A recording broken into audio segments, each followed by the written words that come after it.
Hi guys! Mabuhay! Welcome back to our channel. This is Efraim, your hardinerong kapitbahay. It's another day and another plan to discuss. Ano pang hinihintay nyo? Tara! Samahan nyo ako at magkwentuhan tayo.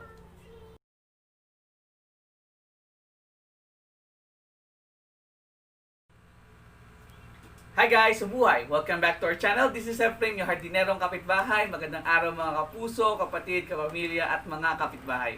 Small spaces is one of the problem in urban areas, especially if you have your plants. That's why it is necessary for us to pick smaller plants to grow indoor without taking too much spaces in our house. There are varieties of Cryptanthus bromeliads o yung tinatawag nating mga bromeliads that are ideal for small space, and one of these is called Cryptanthus bivitatus. Ayan. So, ito yung aking dalawang Cryptanthus bivitatus. This is also known as the earth star or starfish. These particular plants are origin or came from or native of Brazil. Okay? So, dun siya usually makikita or dun siya una natagpuan. So, there are over 1,200 types of bromeliads within the Cryptanthus genus, which actually, as you can see, they have different color ranges. Some of them are dark green to bright pink to red and can be banded, spotted, solid, or virtually any other pattern. So, in this case, I have this one. Ito kasing bromeliad na to, parang naghahalo yung kanyang pagiging brown to pink type ng ating bromeliad. Ito namang isa ay meron siyang bands na vertical, okay? Pero as you can see, this plant is actually just a small part lamang or napakaliit nitong mga ganitong klase ng bromeliads. That's why this one is very applicable doon sa mga areas or doon sa ating mga bahay na medyo hindi ganun kalaki, na kung saan ay if you are going to keep some plants na medyo malaki, it will get some space doon sa inyong bahay. Pero if keeping this particular plant indoor, so you might be able to save some spaces. Okay? So let's talk about this Cryptanthus bromeliads. So though the plants bloom only once in its lifetime, it also produces some offset. Now as you can see, this one is an offset. So there are two plants here na makikita nyo. It is actually the mother plant, which is this one, produces an offsets na katulad nito. Okay? So I think and I believe that this particular offset is ready now para ihiwalay natin from the mother plant itself. Tapos we could do some syempre we could do some repotting and propagations. Okay? So Cryptanthus plants are generally terrestrial, which means they are naturally grow on the rainforest floors, okay? But most of bromeliads, as we all know, they are very adaptable and can grow to any kinds of potting plants or potting soil. Okay? Kung makikita natin mga ibang bromeliads, actually they are found doon sa mga trunk ng trees kung saan doon sila tumutubo. But this particular Cryptanthus bromeliads, they are well adapted doon sa mga soil medium o yung mga substrates natin na makikita katulad nito. Okay. So, in this case, so after the plants blooms, what really happened here is it sends out pups, katulad kong isang ito. Okay? So, we have to wait primarily the pups to develop with a smaller roots system para sila ay makapag-stand na kanilang sarili lamang. Okay? So the pots or the pups carefully, and we could repot this individually, and we have to make sure that it already forms the cup. Ano yung central cup na tinatawag natin? Siyempre, yung pinaka-swirl ng mismong plant, kailangan ma-establish na natin. So this shows they are ready to grow themselves. Okay, while their root system will grow approximately as wide as the foliage. So kung mapapansin natin, itong kanyang, ganito kalaki yung kanyang pinaka-circumference, there should be, dapat ganun din halos kalawak yung root systems na pwedeng i-produce ng ating bromeliads. That's why, this particular bromeliads really need to repot. Okay? Kailangan na natin talaga siyang repot. Okay? Kasi tingin ko, medyo mahihirapan na tayong, yung pinaka-root system niya ay nagkakaroon na ng problema because of, syempre, over na yung kanyang pagpuproduce doon sa kanyang lalagyan. Okay? So, of course, bromeliads can be propagated by sending out offsets katulad nito, they call that one as a pop. Okay, so as a pops. So, this is actually happens after it blooms. Although, nung binili ko siya, there are already, wala akong idea whether it already blooms. Pero, since na it sets or it gives already the offset, most probably, ay wala na siyang, hindi na siya magbubulaklak. Okay? So, that's one thing for sure. Okay, so let's try to have the repotting. So, what I'm going to do now is, we're going to have now the soil na, of course, we can find now some of the garden soil here. Okay, so this one is actually a potting soil mix na meron tayo. Okay, so ang potting soil mix natin gagamitin dito is a composition primarily of coco coir, pumice rocks, as you can see. Well, actually, the substrate itself, hindi naman siya masyadong malapit sa soil itself. Parang this could be considered as the soil-less medium. Ibig sabihin nun, some of its components is not really soil, pero maraming composition dito. It is more on similar sa pagiging humus niya. So, it is really nice for this particular substrate to be used kasi it is actually has a mixture of pumice rocks, which is actually makes the soil mix really can really tawag dito, pwede siyang mag-lose agad ng maraming soil, pero meron naman siyang composition noong ating coco coir at saka yung ibang mga substrate dito na kung saan it could retain water fairly to get the best results of our plant. So let's just try to revisit muna yung ating plant. Okay, so i-revisit natin ngayon yung pinaka-soil mix na, yung pinaka-soil natin. So we're just going to look into this one.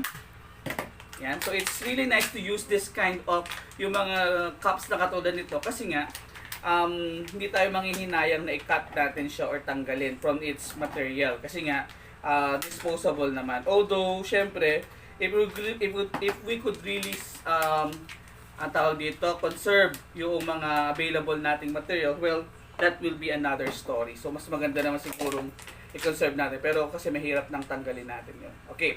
So, as you can see here, yan, sabi ko nga sa inyo kanina, this particular bromeliad is already established, especially the mother plant. Okay? So, mapapansin natin dito, yung kanyang pinaka-soil o yung pinaka-roots niya is already expanding na.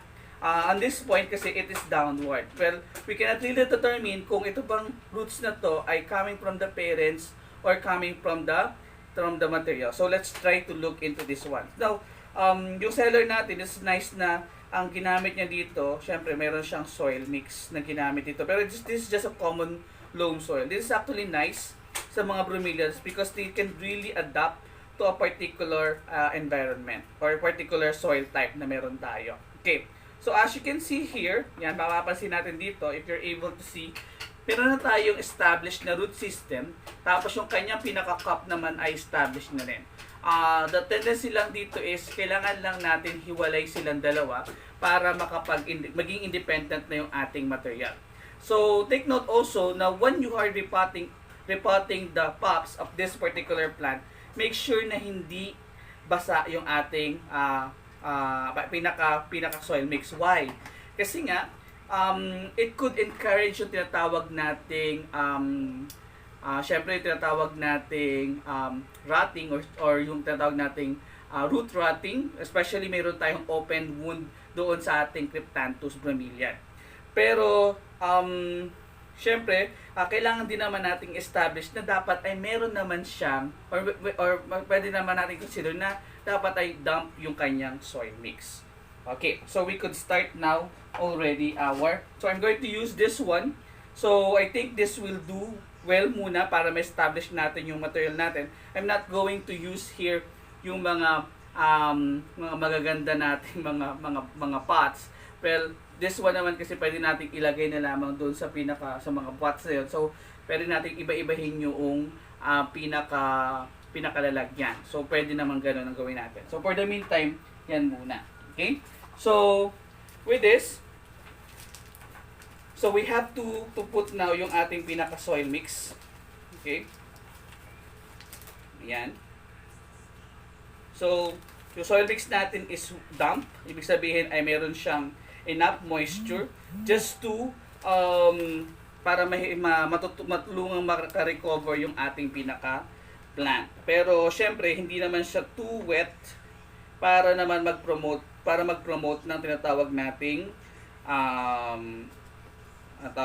root rotting. So yun yung ating pinaka-iniiwasan. So I think this is actually a good way na para to conserve our material. Okay? So kung mapapansin natin yung isang Cryptanthus ko kanina, itong Cryptanthus ko kanina to. This is actually not a soil. Okay, yung kanyang pinaka-material yung pinaka-substrate niya, hindi talaga soil yan. It is actually a composition of yung coco coir and also some of the humus soil o yung tinatawag nating mga partially digested na mga dahon, partially digested na mga branches ng puno.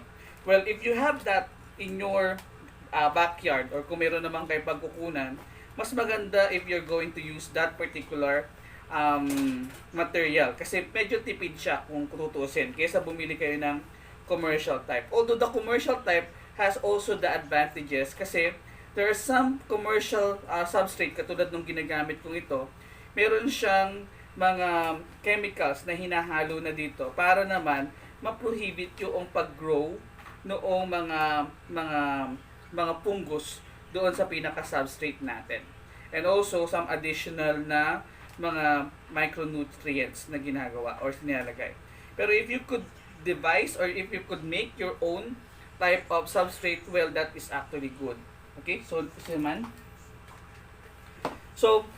what else? So aside from the soil, we have to look primarily doon sa light condition. Now generally, our bromeliad is known to be found doon sa ating mga areas kung saan sa ilalim siya noong mga puno. Okay? So most plants within the genus is generally thrive in some sort of indirect sunlight or light shade. So remember, they are naturally grow under the cover of the trees in rainforest. So the direct sunlight could potentially bleach the bromeliad foliage. So what do you mean by bleach? Ibig sabihin lang nun, it could really dispose or pwedeng mawala yung tinatawag, yung coloration niya at maging whitish in color siya at mamatay yung ating bromeliad. Kaya hindi siya pwedeng ilagay directly doon sa ilalim ng araw. So mas maganda if you're able to put your bromeliad katulad nitong aking hawak na to sa ilalim ng mga malalaki nating mga shrubs sa loob sa ating bahay, sa ating garden. Okay? Doon usually maganda siya. O sa ilalim ng puno, okay din naman yon. Pero if you want to put this inside your house, well, okay din naman. But please provide some well-light condition or well-light areas kung saan nakaka-receive pa rin siya ng bright light in the morning para naman masuportahan naman yung kanyang pangangailangan in terms of the manufacturing of its own food. Okay? Now, some of those things, syempre, may iba rin mga reactions yung ating bromeliad. It could be making the leaves appear leathery. Ibig sabihin para siyang leather kumbaga pag na-expose siya sa direct sunlight. So may iba-iba tayo mga behavior in terms of the bromeliad. Well, anyway guys, if you're able to notice, para siyang familiar doon sa ating mga tinatawag na mga pineapple. Okay? So yun yung actually na remember ko, natatandaan ko once nakikita ko yung bromeliad natin. Okay? Now, in terms of the water, as I've told you a while ago, kailangan natin dito ng moist environment for the watering of our bromeliad. Okay? And also, this Cryptanthus thrive in humid conditions and we should make an effort to maintain yung kanyang moist doon sa kanyang pinaka soil or pinaka substrate. Okay? So, however, the bromeliad is actually fairly tolerant to drought conditions. So, kaya nga, baka consider nila natin na hindi naman siya pwedeng mag-rest doon sa substrate na maraming tubig naman. So, it just require yung substrate na medyo damp or medyo mamasa-masang environment. Okay? Para maging maganda yung ating growth ng ating bromeliad. Okay? So, that is in terms of the water. Now, in terms of the temperature, we have to keep the plants into 60 to 85 degrees. Okay? Magdadrive naman siya. I think this is more or less parang degree Fahrenheit ito. So, this is more or less mga nasa 18 to or siguro mga nasa 18 to 25 or to 27 degrees Celsius yung temperature na kailangan nito. Okay? The reason behind that is of course, sabi nga natin sa ilalim ng mga puno sa rainforest, yun yung usual na mga conditions ng temperature. Okay? Medyo malamig ng konti. Okay? What else? So, in terms of the fertilizer, so as you can see, even though the bromeliad is using the substrate which is not actually soil or can be a soil, this particular bromeliads needs fertilizer. So in order for us to attain the maximum growth, actually this is already the maximum growth of our bromeliad kasi these are dwarf. We have to use balanced fertilizer. So we have the 10 to 10 to 10 or 14 to 14 to 14. So maraming ganyang klase ng fertilizer na available sa ating market, sa ating online, na meron talagang ganyang combinations. Yung 14 to 14 to 14, that is the usual fertilizer na nakikita ko. Okay? Now, anything that is more dun sa kanyang pinaka-fertilizer, pag nasobrahan to, it will definitely damage our plant. Okay? So, you have to make siguro mga quarter to a half range lamang ng strength noong fertilizer ang i-apply natin sa ating bromeliad. Kasi as you can see, our bromeliad is not the type of plant na talagang nangangailangan ng malaking amount ng fertilizer. Okay? So, yun ang kanyang one thing. Now, in terms of the pests, if we're able to keep this plant, ng ating bromeliad, sa loob ng ating bahay, we have to look primarily with some mealybugs, which is a type of scale na medyo cottony yung masses niya. So, in order for us to really control that particular growth or number or growing populations of the mealybugs, we have to use rubbing alcohol. Pero hindi masyadong strong, ha? Kasi it will definitely react doon sa ating bromeliad. Now, outdoor naman, this is actually a natural predator of ladybugs and parasitic wasps.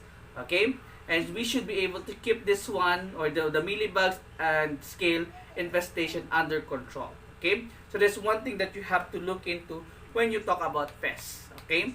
Now, so, guys, it is worth keeping this particular bromeliad sa ating loob ng bahay. At siyempre, napakaganda nitong ilagay sa ating mga table, top, at saka siyempre sa ating mga small garden or mga bagay, yung mga areas kung saan pwedeng magtanggal ng ating mga stresses. So, you're watching Planting with F and Grace. Please watch and subscribe to our YouTube channel.